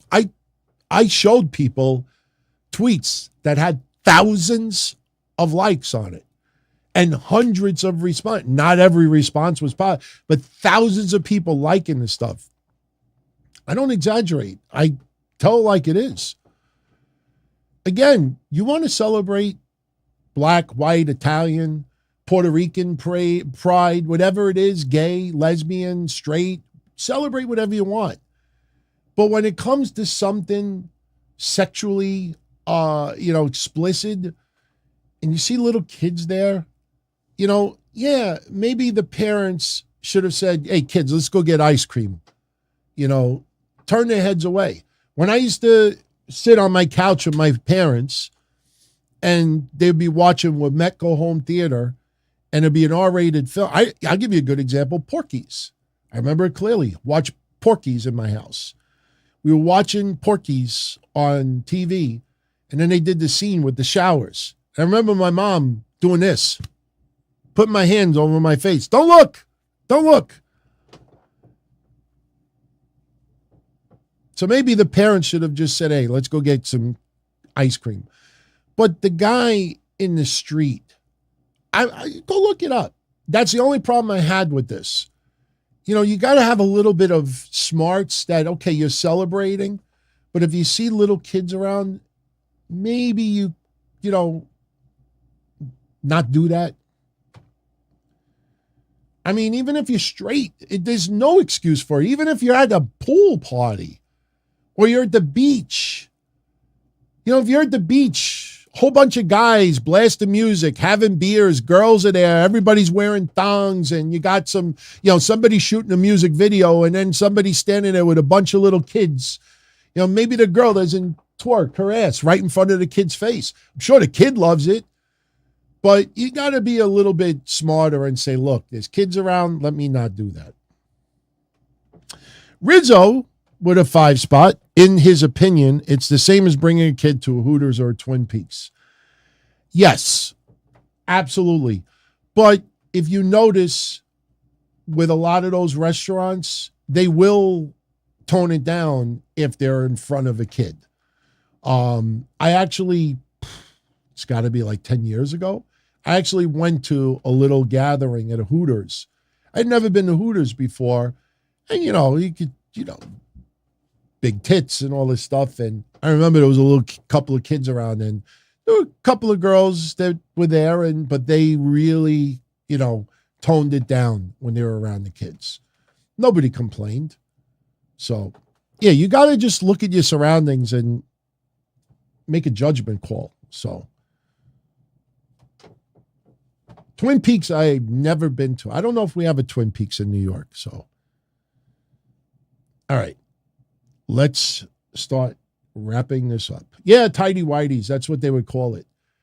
Just like the sleeveless T-shirts, the white sleeveless T-shirts. Back in the day, we all called them wife beaters. Hanes tank tops. The phrase people would use is wife beaters. Why did they call them wife beaters? Because if you ever watch like Goodfellas, when or if you watch The Godfather, like they all wear like the sleeveless white Hanes tank tops. And the idea was, it was like a lot of Italian guys would beat up their wives. We're talking, years, decades ago, but that's where the phrase came from. Because I'm Italian and I come from, the neighborhood, and be like, hey, what are you doing? Hey, you dressed? Yeah, I got a wife beater on. All right, no problem. Can't really say that anymore. So, will I show more footage of my indie wrestle crap? Yeah, I got to just search my old hard drive, go through some old DVDs. I'll be putting up more stuff lately. It's just timing more than anything else. Right now, the timing. Thank you, Rizzo, again. It's the timing is everything. I mean, if you've over the last couple of years, the shows have changed a little bit. You see what's popular overall. We try to make a balance for everyone. But yeah, I'll be posting more stuff. So, Gamers Block, I didn't forget about you, but I will definitely bring you up now. Thank you for the 5 spot, my friend. My opinions on AEW having that indie stink on them, not making changes to seem big league, is being seen as inferior, keeping AEW from new viewers. All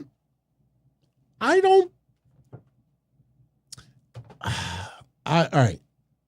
This is the best way I could describe it from my perception.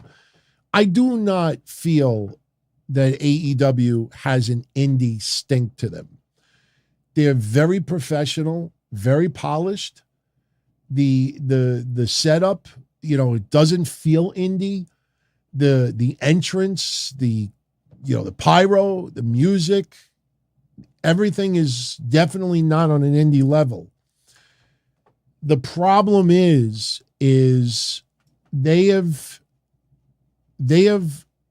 put themselves in a situation where every week has got to be crash TV and chaos and a crackerjack surprise. And what happens is there's only so many times you could do the same thing over and over and over again. They're running out of people on the indies where the lights could go off and the lights could come back on and people are like, holy shit. Yeah, Forbidden Door weekend, people will see. I've said this, and I'm sorry this pisses off people, but it's the God honest truth. You come to fucking New York, you do an AEW show, you turn the lights off, you turn the lights back on, and standing on the rampway is from some jacked 240-pound Japanese guy from my sushi place 5 blocks away, and he's standing there wearing a fucking no shirt on and he looks like a wrestler. I guarantee you there'd be a good portion of that crowd to go, holy shit. And meanwhile, he's just a sushi delivery guy. Some people do that. They don't even know what they're chanting about. If you notice, sometimes they don't react until the name pops up on the screen.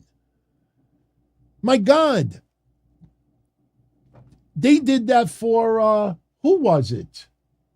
Wasn't Miro. There was someone recently that the person was on the screen and the name didn't pop up right away and there was no reaction to it. It wasn't Miro, but it was somebody.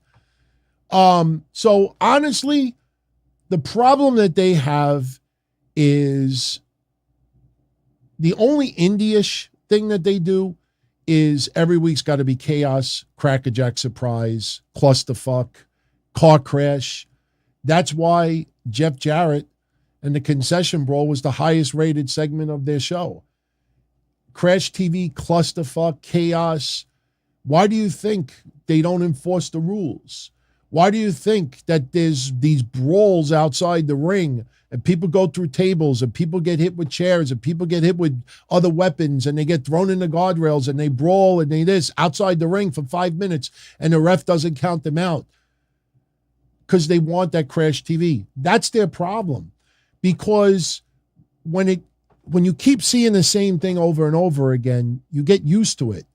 It doesn't feel as exciting anymore. I used a horror film example. When I first went to horror films, I had fucking nightmares watching some of the shit. I remember as a kid seeing the movie Maniac. And when he cut the girl's head, I fucking had nightmares about it. Then once my grandmother took me to Zombie, Night of the Living Dead, Dawn of the Dead, Halloween 2, this and that. By the 5th or 6th movie, I'm sitting there entertained, eating popcorn, laughing at everything. Wanting to see Jason kill people, wanting to see Freddy Krueger killing people, wanting to see Michael Myers beating the shit out of somebody. You get used to it. Then after a while, it gets boring. And then after a while, you've seen it all. So that's their problem. Their problem is that every week there's got to be crackerjack, chaos, clusterfuck, the 3 C's. Without it, then, there's only so far you could go. Look, Andrade versus Buddy Matthews last week was fucking awesome. It was also one of the lowest quarters, if not the lowest quarter of the whole night. So, yeah, it's awesome. But in the overall scope of viewers, it's not what draws the attention. You get that hardcore fan base that will pop big for it, but at the end of the day, they're not the ratings draw. If that was the case, you would see a hell of a lot more gold on some of these guys. Everybody talks about Swerve Strickland online. I fucking love Swerve. I can't wait for him to go back to WWE. I watch people like Swerve, 1 year from now, he's going to be AEW World Champion. I'm like, no, he's not.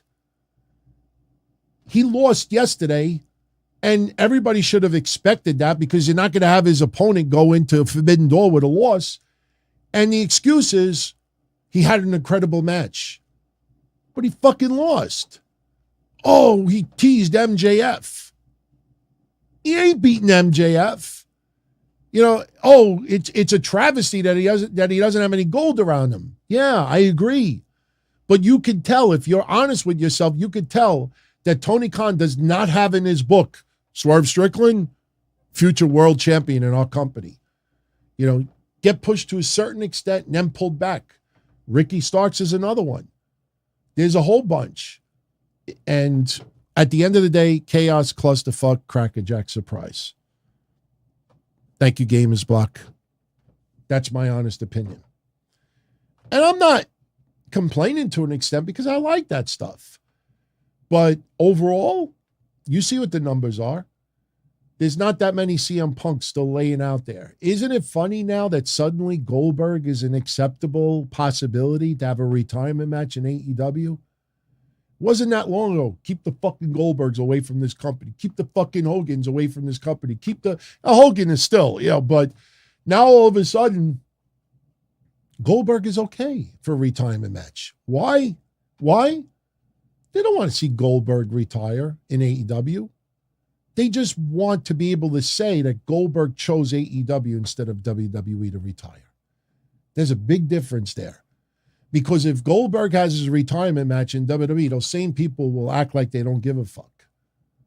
So Goldberg retiring in AEW, that's what they are interested in. Not him retiring in AEW, the fact that he retired at AEW instead of WWE. Why do you think it's always about the attendance and the ratings and the ticket sales? Whenever it's a good number, you will see people boasting that number. But whenever somebody shows something negative, those same people, why do you got to bring up low seats, ticket sales? Why do you got to bring up empty arena? Why do you got to bring up the ratings? Why do you got to bring up this?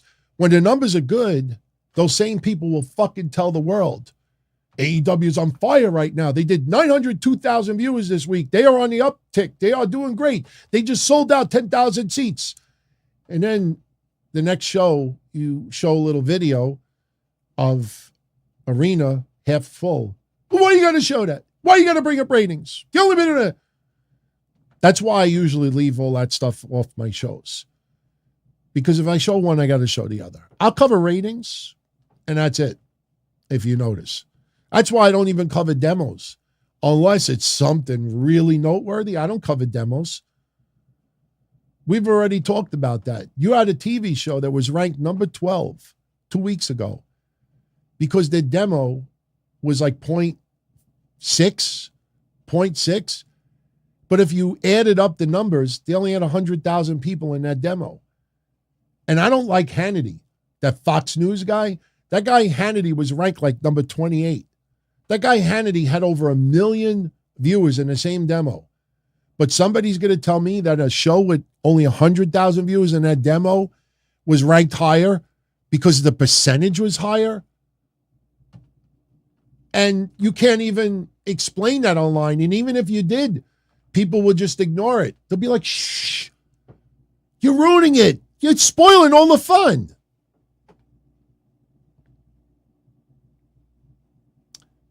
Bobby Mean says that's why AEW is falling as far as Goldberg is concerned.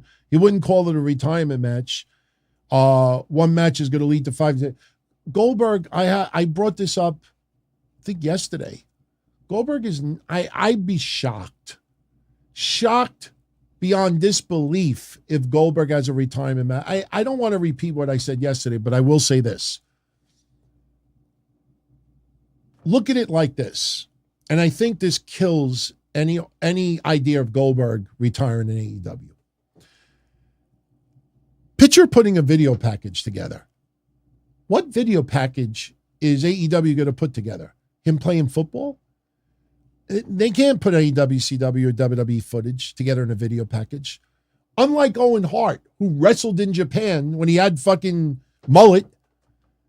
I don't think Goldberg, when he had hair, was wrestling in Japan back in the day. Plus, a year from now, 5 years from now, 10 years from now, are you going to see any celebrations of Goldberg with merchandise and videos and shirts and this and that in AEW? You might see a shirt, but WWE has everything. WWE could recycle Goldberg every 5 years. The 20-year anniversary. It's the 25-year anniversary of his debut. It's the 10-year anniversary of his retirement. It's the 20-year anniversary of this. And Goldberg will make money. His son will always see him being celebrated. Goldberg is not going to burn a bridge with WWE and lose all of that for the next 5 to 10 years because WWE will hold a grudge just so he could have a retirement match at Wembley. I don't buy it. And honestly, I think once again, I'll be right with this. You know, you got to just take a step back and just picture yourself being Goldberg. Picture what WWE will present a year from now, 5 years from now, 10 years from now, 20 years from now. You still got NWO shit being sold, celebrating NWO. You still got stuff being celebrated for others. Goldberg's legacy will live on, period, in WWE. AEW, he retires. Everybody feels like, oh, he chose AEW over WWE. And then a month from now, oh, I don't want him back. No. He had his retirement match. Stay away. Nope. We'll see. But I'd be shocked. All right. Let's do 2-3 more minutes and let's leave. Because I have to review the show and type up a synopsis, which takes time. And then I got to make myself some dinner because I have not had dinner yet. And it's already almost 10 o'clock. Then I got to prepare for the show tomorrow and work tomorrow. Oh, plugs. Monday, we got the final Raw before Money in the Bank. So that will be interesting. I know Dominic Mysterio and Cody are going to have a little schmaz. Seth Rollins and Finn Balor will have a little bit of a schmaz. There will be a Women's Money in the Bank Summit with all participants appearing, and we'll see what else goes on. Then Tuesday, Kev Castle and yours truly will be recording a Money in the Bank preview and predictions show. If you're part of our Patreon page, patreon.com/Don Tony, you could join us live and interact and witness the show live. If not, no worries. DonTony.com. Around midnight Tuesday night, we'll have the episode up there.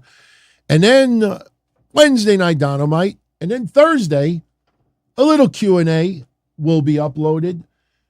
Just a little something from the channel members here on YouTube. They're the ones that actually are submitting the questions for this episode. So if you're a channel member, get your question in by Wednesday.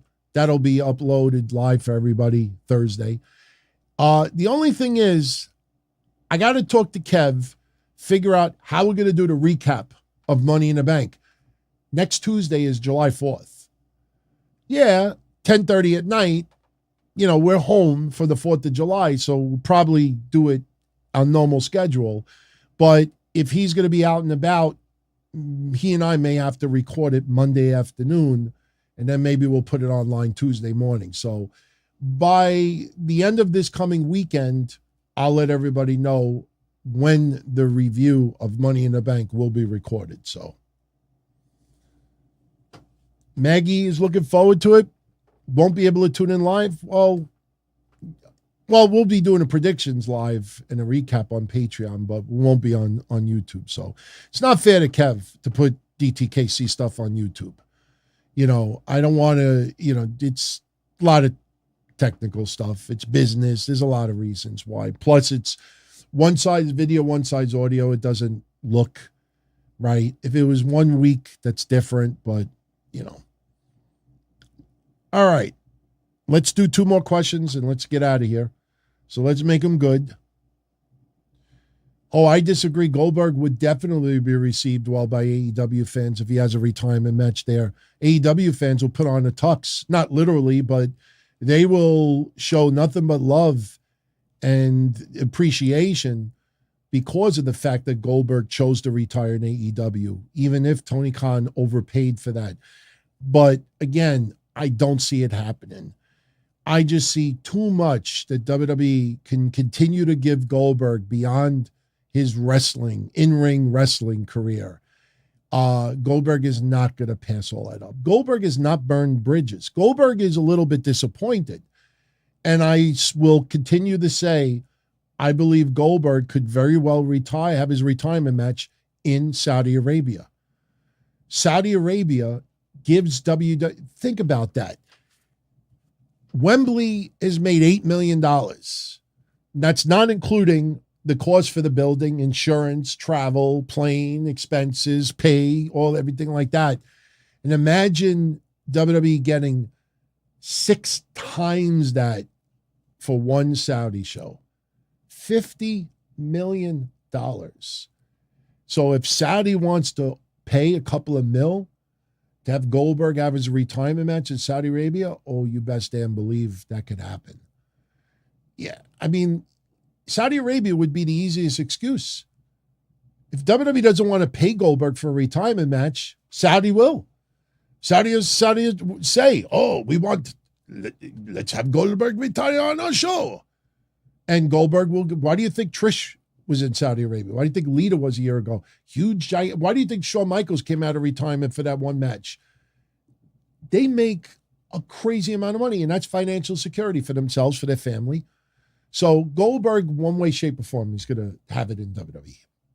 If they had a blowout, a fight, a big fallout, that's different. But as far as I'm concerned, that has not happened. All right. Twix, I know you like your name mentioned, and I know you write stuff because you want to, me to address it, even if it's ridiculous. You think I make bank here? I couldn't even buy myself dinner for most of the episodes I do here. So if I showed people what I made here, people would say, what the fuck you doing video for? So please, I know you write things to try to spark attention for that. I'll with super chats tonight. You take that away from here, I probably will make about $6 or $7. So please, I don't do that simply for that. But at the same time, though, if expenses are not paid, then obviously changes are made. Why do you think Observer went subscription-based? Every one of their shows now you got to pay for. I almost did that. I almost had to. And it was kind of disappointing to have people say, I'm not paying 50 cents a week for his shows. And you realize 5 shows, 50 cents a week. No. People were like, no. And I wasn't going to hurt anybody. I don't want to screw anybody over. So I said, okay, let me just add some commercials instead. And I leave everything the way it is. So, there's a lot sacrificed here. Unless you want me to plug Magic Spoon. Not plugging Magic Spoon. Oh, I know you all appreciate it. Even Twix. But no, we ain't killing it here. We ain't killing it anywhere. So why do you think there's so much clickbait? I'll leave you with this. Let's finish with this. Actually, 2. Kevin with a comment. I want to bring up something with Eddie Kingston. Kevin Milwaukee says, whenever he hears a Rainmaker Okada, reminds him of that terrible Matchbox 20 pop song where he goes, I wonder what it's like to be the Rainmaker. The Japanese music and the culture is a lot different in the United States.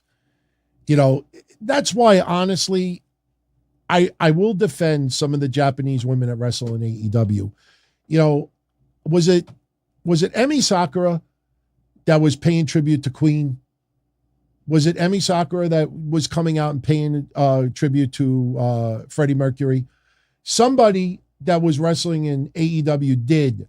And I remember listening to Jim Cornette one time, and he was really ripping, like, what is she dressed like? Why? And I was like, they kind of cosplay. They cosplay characters. They cosplay, musicians. Look at Kushida. Kushida cosplayed Michael J. Fox from Back to the Future. I mean, that's more of the culture in Japan. And Rocky Red says, yeah, it was Emi Sakura. it's a different culture. So that's why if you see like some of the hairstyles, some of the music, it's different. So I wanted to say one thing before we go off the air. Eddie Kingston was interviewed by the New York Post a day or two ago. And Eddie Kingston wanted to make it clear that there's no problem in the locker room right now. He says that the locker room is not divided. He said that he sees all the clickbait on YouTube. He sees all of the fake news that's posted online. He sees the attention that people are trying to give. But at the end of the day, he's there to tell everyone that the locker room is not divided. I truly believe that, with the exception of the elite, obviously, they have held that bridge against CM Punk, and they are not going to let it go. They're not going to resolve it. They're going to leave it the way it is. But the reason why I say that is because, you see a lot of shows out there. And even though they don't create the fake news, they certainly will plaster it as the big title for their shows and tease it. I think the most recent one was AEW in Damage Control before the ESPN article came out. And I watched everybody and their mother making this front page headlines that AEW, Wade Keller's the one that started that shit. And everybody used that. Listen to me, read me, watch me, this, and that. And people said, hey, DT, you going to comment about that? And I said, no, I'm going to wait for the interview to come out. And the interview came out, and all these people were wrong. But they all made money, and I didn't. So that's what you deal with. So that's why when some people tell me, hey, I'm thinking about starting a wrestling podcast, any advice? I'm like, yeah, if you're going to be straight up with your stuff, don't be prepared to be killing it in the money department, because, why? Like, we started the show talking about Nick Khan and Triple H supposedly upset at Vince McMahon. I guarantee you, this time tomorrow, you will see boatloads of articles and podcasts, and the front headline will be about Nick Khan and Triple H angry or concerned or disappointed or upset. Upset's probably the best word, at Vince McMahon. Based on what? Based on somebody out there that doesn't like Vince McMahon. That's not news. But that's how you make money. My friends, I am out of here. We went a lot longer than I expected to. And I thank everybody for joining me tonight. Once again, I'm going to watch Forbidden Door. I'm not going to watch it tonight because I know me. If I start watching it, I'm not going to stop until it's over. And I'm not going to stay up till the wee hours in the morning when I know I got to go to work tomorrow. So I will watch a little bit of it on Monday. I'll watch a little bit on Tuesday, a little bit on Wednesday. Some matches that people say they're skippable, I'll probably skip them as well. I personally am curious to see some of the outcomes. Some of the wrestlers, hey, I love watching some people wrestle. But if I pass up them facing, Yum Dum Sum, it's like, okay, that's fine. If I pass up that match, I'm not going to, be in the dark, or that doesn't make me an AEW hater. Just means that, I don't have to watch every little match of every little thing. So, but yeah, I will definitely watch most of it, if not all of it. And I'll tell you how I felt about it next week, good or bad. So, my friends, I hope you enjoyed this episode. A lot of fun. A lot of great conversation. I tell you, this episode, I know originally we weren't going to have much wrestling talk, but I don't like to rate episodes, but tonight's episode, I don't know, something feels different about it. Tonight felt, different. And I say that in a real positive way. This was a lot of fun tonight. They were always fun, but tonight just felt like stronger conversation, And the cool thing about it is a lot of the topics we talked about, they're not going to be outdated even a month from now. So we could go back and, see what happens with Goldberg and see what happens with this and see what happens with AEW's progression, see what happens with some of the other things. So, yeah, a lot of props to the chat room tonight. Chat room, very, very active. A lot of fun. A lot of great convo. I'm blown away at the cereal conversation earlier. A lot of cereal talk, but it's time for me to go. So if you're around Monday night after Raw, I will be here. Mondays, if you notice, the format on Mondays now is pretty much the same. Raw recap, ratings, some previews, history plug, done. Unless something major breaks in the next 24 hours. But we keep it nice, simple, to the point. And then Tuesday, we got Money in the Bank predictions, which will be interesting. I know Kevin and I disagree on several matches on that card. So I got to start thinking about it because right now, originally it was Damian Priest or LA Knight. Now it's Damian Priest, LA Knight, or Logan Paul. So definitely look forward to seeing you all during the week. And I'm out of here. My friends, it's been real. I'll catch you all again soon. Be well. As far back as I can remember, I always wanted to be a podcaster. For me to live any other way was nuts. To me, those goody-good people who worked shitty jobs for bum paychecks and took the subway to work every day and worried about their bills were dead. I mean, they were suckers. They had no balls. If I wanted something, I just took it. I ran everything. I paid the bills. I paid the host. I even paid the masked maniac. Everybody had their hands out. Everything was for the taking. We always called each other good fellas. You would always hear from somebody. You're gonna like Don Tony. He's all right. He's a good fella. He's one of us. But if you're part of my crew, nobody ever tells you they're gonna get rid of you. It doesn't happen that way. There weren't any arguments or curses like in the movies. See, your haters come with smiles. They come as your friends, the people who've claimed they care the most for your life. And now that's all over. And that's the best part. Today everything is different. There's lots of action. I don't have to wait around for everything like everyone else. Oh, I didn't get the vaccine? Fuck you, vaccine me. Oh, your delivery guy has COVID? Fuck you, feed me. Right after I moved here, I ordered egg noodles and ketchup, and I got spaghetti with meat sauce. I'm no longer an average nobody, while they get to live the rest of their lives like a bunch of schnooks.